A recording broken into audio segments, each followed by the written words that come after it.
नमस्कार, मी राहुल कुलकर्णी. जगभरातल्या सर्व प्रेक्षकांचं आपण जो कालपासून एक नवा सेगमेंट सुरू केलेला आहे, मधली ओळ. कारण जे दृश्य स्वरूपामध्ये आपल्याला दिसत असतं त्याहीपेक्षा खूप काहीतरी वेगळं बिटवीन द लाईन्स ज्याला आपण म्हणतो ते तसं असतं. आणि त्यामुळं आपण हा प्रयत्न करत आहोत की हे जे बिटवीन द लाईन्स आहे, मधल्या ओळी ज्या काही आहेत त्या काय आहेत, त्याचे महाराष्ट्राच्या राजकारणावरती, समाज मनावरती, सामाजिक जीवनावरती, अर्थकारणावरती काय परिणाम होत आहे. सो परवापासनं आजच्या भागामध्ये आपण जे बघणार आहोत ते महाराष्ट्र आणि वेस्ट बेंगॉलचं जे कनेक्शन आहे, ते कनेक्शन खरं म्हणजे हे सरकार सत्तेवर आल्यापासून सुरू झालेलं आहे. की पश्चिम बंगालमध्ये तिथलं सरकार पाडण्यासाठी म्हणून केंद्रीय संस्थांचा जो वापर झाला असा आरोप झाला, आणि तो एक बंगाली अस्मितेचा मुद्दा बनलेला होता. त्या बंगाली अस्मितेच्या जोरावरती आणि स्वतः केलेल्या कामाच्या जोरावरती पश्चिम बंगालमध्ये ममता दिदी यांनी भारतीय जनता पार्टीचा मोठा पराभव केला. जी एक आशा होती भारतीय जनता पार्टीला की 18 लोकसभेच्या जागा 42 पैकी बंगालमध्ये त्यांनी जिंकल्या, तर ते कुठेतरी 225-200 अशा मतदारसंघात विधानसभेच्या परावर्तित होईल आणि आपल्याला तो विजय मिळेल. पण ते तिथं झालं नाही. पण ते जे बंगाल आणि महाराष्ट्राचं कनेक्शन आहे, कारण दोन्हीकडे दोन मोठी राज्य, जिथे 48 लोकसभेच्या जागा आहेत असं महाराष्ट्र आणि जिथे 42 जागा आहेत लोकसभेच्या असं बंगाल, अशा दोनही महत्वाच्या राज्यामध्ये भारतीय जनता पार्टी सत्तेवरती नाहीये. आणि ती सत्तेवरती नाहीये म्हणून बंगाल सारखीच रणनीती महाराष्ट्रामध्ये केली जातीये. बंगाल सारखाच केंद्रीय संस्थांचा गैरवापर इथे सुरू आहे. अशा पद्धतीचा सुरुवातीपासून हे सरकार सत्तेवर आल्यापासून महाराष्ट्र विकास आघाडीचा दावा आहे. आणि मग त्यातनं ईडी किंवा इन्कम टॅक्स किंवा इतर कुठल्याही केंद्रीय संस्थांचा जेव्हा जेव्हा म्हणून महाराष्ट्रामध्ये काही कारवाईचा बडगा उगारला जातो, त्या प्रत्येक वेळेला ही गोष्ट होती. परवा पण तेच सुरू झालंय की परवा श्री उद्धव ठाकरे यांचे जे मेहुणे आहेत पाटणकर, यांच्यावरती त्यांची जी संपत्ती 6,46,00,000ची ईडीने जप्त केली, त्या प्रकरणानंतर पुन्हा एकदा दोन गोष्टी समोर येत आहेत. एक म्हणजे महाविकास आघाडीकडनं जे ठरलेले त्यांचे म्हणणं असतं ते की हा सगळा केंद्रीय संस्थांचा डाव आहे महाराष्ट्र सरकारला बदनाम करण्याचा.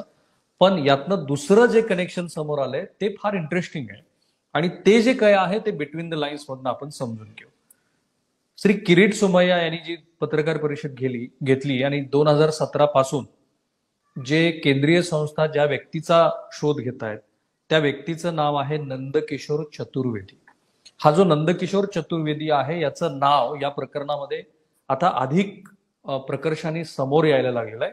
तर हे जे आधी पाटणकर यांच्या केसमधलं जे ट्रान्झॅक्शन आपण समजून घेतलं, जे ईडीच्या तपासातलं आहे, आणि मी ज्यांच्यावरती आरोप आहेत असं म्हणतो ते सगळे कथित आरोप आहेत असं आपल्या महाराष्ट्रातल्या प्रेक्षकांनी समजून घ्यावं. कथित as long as not proven in the court, जोपर्यंत न्यायालयामध्ये ते सिद्ध होत नाही तेव्हा भारतीय राज्यघटना जसं म्हणते किंवा आयपीएसच्या याच्यामध्ये जे आपण मान्यता आहे इंडियन पिनल कोडमध्ये की not guilty until proven guilty, तर न्यायालयामध्ये जोपर्यंत ते दोषी होत नाही तोपर्यंत हे सगळे ज्यांच्यावरती ज्यांचा उल्लेख आहे ते सगळे कथित आरोपी आहेत.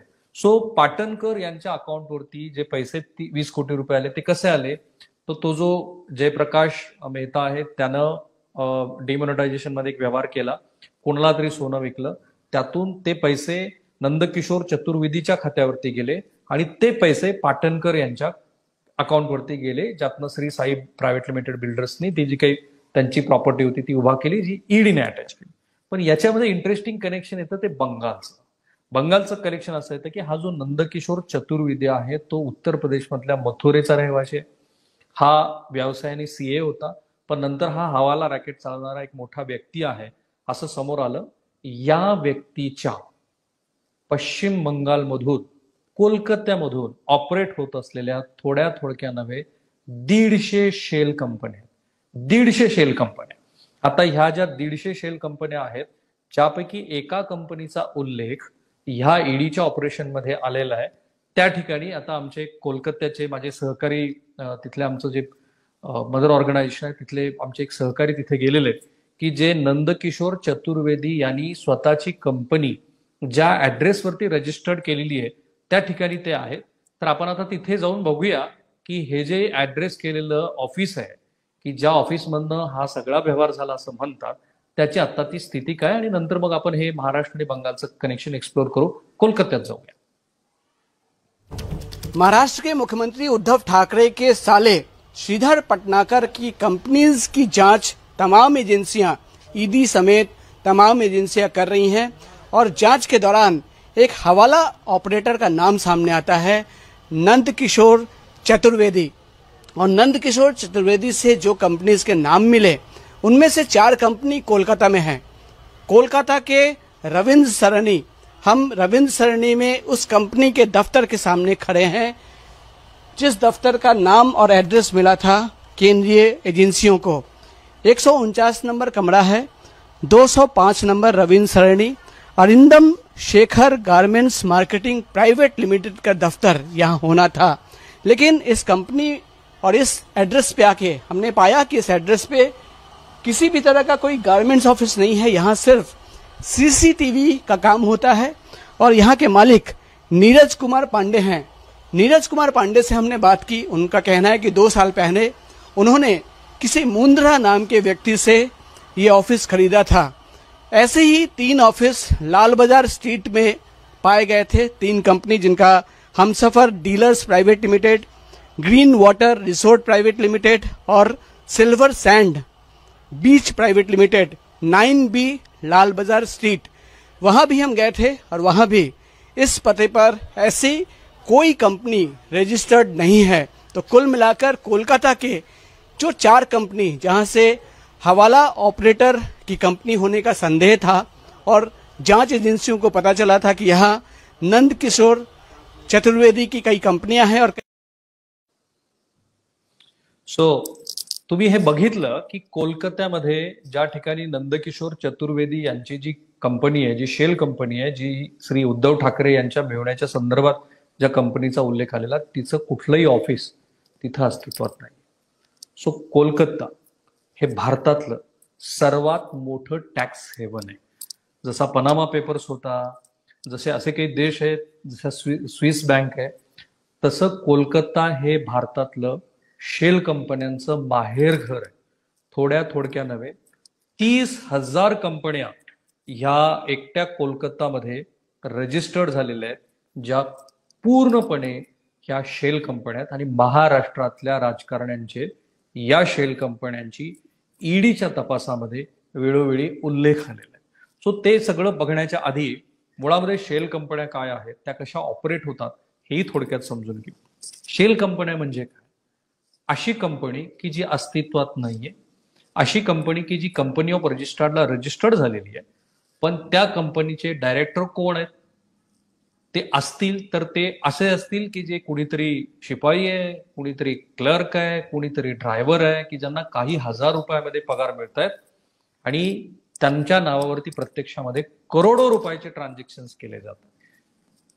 हे जी मी सगळी तुम्हाला माहिती सांगतोय ती UPA 1, UPA 2 आणि नरेंद्र मोदी यांच्या काळातल्या वेगवेगळ्या शासकीय समित्यामधून आलेलं हे सत्य आहे. कोलकात्यामध्ये इतक्या मोठ्या प्रमाणामध्ये ह्या शेल कंपन्या यायचं कारण काय? एक, इथं अशा पद्धतीनं शेल कंपन्या रजिस्टर्ड करून देणारं एक सिंडिकेट आहे, मोठं सिंडिकेट आहे, की जे एस्टॅब्लिश्ड असलेलं सिंडिकेट आहे, की ज्याच्या माध्यमामधून कुठल्याही राजकारण्यांना हे अशा पद्धतीच्या शेल कंपन्या तिथे स्थापन करता येतात. आणि तुम्ही आता ते बघितलं की ज्या पद्धतीनं हे ऑफिसेस रेंट केले जात आहेत, ना त्याचं कुणाकडे तपशील आहेत, ना त्याच्यामध्ये तुम्हाला कुणी सापडू शकतं. ह्या ज्या थोडक्या नव्हे 30,000 कंपन्या आहेत, तशाच संपूर्ण भारतामध्ये मिळून 2011 ते 14च्या दरम्यानच्या आकडेवारीनुसार, म्हणजे 14 म्हणजे नरेंद्र मोदीचा त्याच्याशी संदर्भ लावायचं काही कारण नाहीये, हे सुप्रीम कोर्टाच्या आदेशानुसार स्थापन झालेल्या समितीनं, की ज्या समितीनं नंतर इन्कम टॅक्स डिपार्टमेंटची एक कमिटी बनवली, त्या कमिटीकडे आलेलं रेकॉर्ड आहे 3 लाख शेल कंपन्या भारतामध्ये ऑपरेट करत होत्या. आणि ज्या दिवशी भारतामध्ये जीएसटी रोलआउट झाली त्यानंतरच्या भाषणामध्ये श्री नरेंद्र मोदी असं म्हणाले होते कि मैंने तो एक ही झटके में 1 लाख शेल कंपनियों का पता जो कामकाज है वो पूरा बंद कर दिया है. पण नरेंद्र मोदी यांचं सरकार येऊन सुद्धा 7 वर्ष झाल्यानंतर सुद्धा महाराष्ट्रामध्ये जेवढ्या म्हणून आता काही कारवाया ईडी, इन्कम टॅक्स आणि तत्सम संस्था करतायत, तिथं पुन्हा पुन्हा पुन्हा या वेस्ट बेंगॉलच्याच कोलकाता आणि तिथल्या शेल कंपन्यांचा रेफरन्स येतो.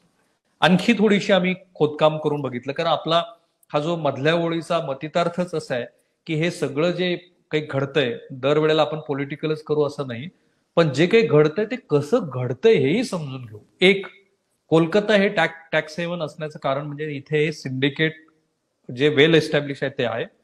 इथं तुम्हाला रेंटवरती इमारती उपलब्ध करून, म्हणजे आता एका फ्लोअरवरती एकाच खोलीमध्ये 22 ते 30 शेल कंपन्या रजिस्टर्ड झालेल्या आहेत. सो हे वर्क कसं होतं की समजा एखाद्याला 1 कोटी रुपयाचा, म्हणजे ह्या पर्टिक्युलर केसमध्ये ईडीचा असा दावा आहे की उद्धव ठाकरे यांच्या मेव्हण्याकडे जे 20 कोटी रुपये आले ते कसे आले, तर डिमॉनिटायझेशनच्या काळामध्ये हे जे 89-90 कोटी रुपयाचं सोनं, म्हणजे 250 कोटीपर्यंतचा तो व्यवहार आहे, ते सोनं व्यवहार करत असताना काळा सगळा पैसा हा सोन्यामध्ये गुंतवला गेला. त्यातून आलेले जे पैसे होते, जे नंदकिशोर चतुर्वेदी यांचे होते, यांच्या एका कंपनीमध्ये वळवले गेले.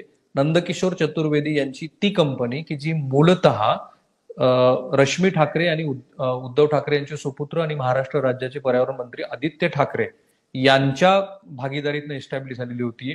आणि हे सगळे ईडीच्या तपासातले मुद्दे आहेत. मला माहिती आहे की आपल्याकडे ऑब्जेक्टिव्हिटी हल्ली शिल्लक राहिलेली नसल्यामुळं आणि बहुतेक जणांना आयदर कुणीतरी ह्या साईडचा आहे किंवा ह्या साईडचा आहे याच कुंपणात बघायची सवय झालेली असल्यामुळं ऑब्जेक्टिव्हिटीच्या बाहेर जाऊन आपल्याला बघायचंच नाहीये. त्यामुळं तुम्ही ज्यांना जशा पद्धतीनं विचार करायचा आहे मधल्या ओळीबद्दल तुम्ही ते करा. तुम्ही काय पद्धतीनं तुम्हाला मुद्दे मांडायचे ते मांडा. कन्स्ट्रक्टिव्ह मुद्द्याला I am always welcome you. Anyways, so तो पैसा चतुर्वेदी यांच्या अकाउंटमध्ये गेला. एक्झॅक्टली तशाच पद्धतीनं हे कोलकातामध्ये मार्केट ऑपरेट होतं. समजा एखाद्याला 1 कोटी रुपयाचे जे काळं धन आहे ते पांढरं करायचं असेल तर तो कोलकात्यामध्ये म्हणजे इतर ठिकाणी तीच रक्कम जर पांढऱ्यात करायची असेल तर 25 ते 30 लाख रुपये द्यावे लागतात त्या हवाला ऑपरेटरला. इथे मात्र केवळ 60 ते 70 हजार रुपयामध्ये हे ट्रान्झॅक्शन करून देणारी यंत्रणा आहे. ते तुमच्याकडे 1 कोटी रुपये घेतात. ज्या शेल कंपन्या रजिस्टर्ड केलेल्या आहेत त्यातल्या सभासदांच्या म्हणजे भागधारकांच्या अकाउंटवरती हे पैसे वळवले जातात. ते वळवलेले पैसे, जसं या केसमध्ये ईडीचं म्हणणं आहे की श्री चतुर्वेदी यांच्याकडनं श्री पाटणकर यांच्या अकाउंटवरती वळवले गेले, तसेच ते इतर कंपन्यांवरती वळवले जातात आणि मग हा पैसा व्हाईट मनी म्हणून येतो. ही झाली आपल्या टॅक्स सेव्हनची गोष्ट. पण महाराष्ट्राचं याच्याशी कनेक्शन काय? फक्त महाराष्ट्राचंच नाहीये. तर मला जेवढं आठवतं तेवढं श्री पी चिदंबरम, मधु कोडा, लालू प्रसाद यादव ह्या देश पातळीवरच्या नेत्याबरोबरच महाराष्ट्रामध्ये श्री छगन भुजबळ आणि आता ज्यांना अटक केलेली आहे, म्हणजे छगन भुजबळ यांना ज्यावेळेला अटक झाली तेव्हा ईडीनं असा दावा केला होता की श्री छगन भुजबळ यांनी जो गिरणा सहकारी साखर कारखाना घेतला किंवा जो काही कारखाना असेल तो गिरणाच प्रायव्हेट सहकारी, त्यात 100 कोटी रुपयाचे जे व्यवहार झाले ते श्री छगन भुजबळ यांच्या कोलकाता बेस्ड असलेल्या 700 शेल कंपन्यांच्या माध्यमातून झालेले आहेत. आणि हे प्रॉसिक्युशन हे जे त्यांचं म्हणणं आहे ते न्यायालयीन प्रक्रियेमध्ये आजही रजिस्टर्ड आहे, जी केस सुरू आहे. तर श्री छगन भुजबळ, त्यांचे पुतणे, त्यांचे चिरंजीव, त्यांच्या कुटुंबियांच्या माध्यमातून कोलकाता बेस्ड असलेल्या शेल कंपन्यांचं जे सर्वात मोठं प्रकरण उघडकीस आलं ते तेव्हा.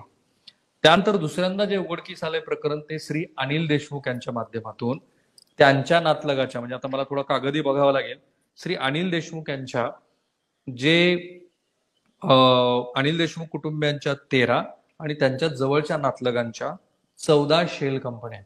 आणि पुन्हा पुन्हा पुन्हा पुन्हा आपण हे म्हणतोय की महाविकास आघाडीच्या नेत्यांचे जे काही आरोप असतील ते असतील, पण हे जे पेपर ट्रान्झॅक्शन आणि मनी ट्रेल झालेलं आहे ते ऑन पेपर आहे.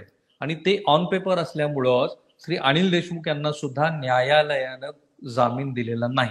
श्री सचिन वाझे यांच्याकडनं जे पैसे येत होते ते शेल कंपन्यात गुंतवून मग ते डोनेशनच्या स्वरूपामध्ये श्री अनिल देशमुख यांच्या वेगवेगळ्या कंपन्यांमध्ये ते वळवले गेले, असा ईडी तपासामध्ये आलेला हा भाग आहे.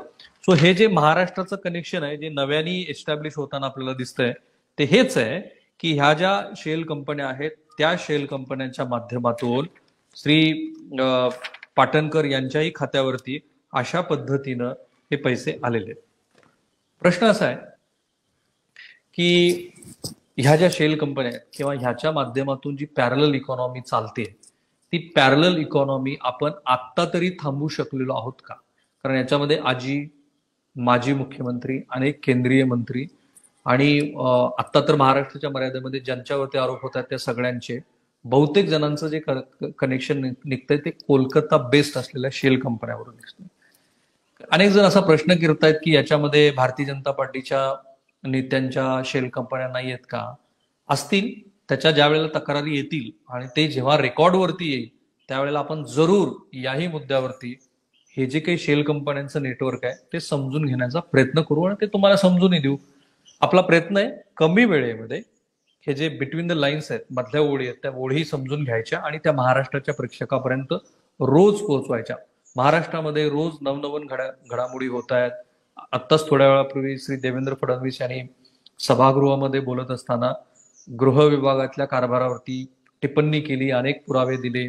बोलताना ते असंही म्हणाले की आत्ताचे विद्यमान गृहमंत्री दिलीप वळसे पाटील यांना मी गेल्या 25 वर्ष ओळखतोय, त्यामुळे त्यांच्यावरती मी असा कधीच आरोप करणार नाही की त्यांना गृह विभागातल्या ज्या काही घडामोडी पोलीस दलामध्ये सुरू आहेत त्याचे काही पैसे त्यांना मिळतात. ही एक चांगली गोष्ट आहे की त्यांनी दिलीप वळसे पाटील यांचं कौतुक केलं आणि दिलीप वळसे पाटील यांनी जेवढ्या विभागाचा कारभार बघितलेला आहे त्या कुठल्याही विभागाबद्दल कधीही अशा पद्धतीचे आरोप झाले, तक्रारी आल्यात असं दिसत नाही. दिलीप वळसे पाटील यांचा सभागृहातला वावर सुद्धा अतिशय आश्वासक आणि त्यांनी एखादी गोष्ट बोलल्यानंतर त्याच्यामध्ये एक विश्वासाची भावना असते. सो अशा सगळ्या गोष्टींचा पुढे पुढे आपण आपला ड्युरेशनही वाढवू आणि मग त्या विषयाचा उहापोह करण्याचा प्रयत्न करू. आज श्री पाटणकर, नंदकिशोर चतुर्वेदी आणि महाराष्ट्राचं जे बंगाल प्रेम आहे ते बंगाल प्रेम समोर मांडण्याचा प्रयत्न होता. तुम्ही मुद्दे सांगा, गेस्ट सुचवा आणि तुम्हाला आमचा हा जो मधल्या ओळीचा प्रयोग आहे तो कसा वाटतो ते जरूर कळवा. थांबूया आपण इथे. एबीपी माझा, उघडा डोळे बघा नीट.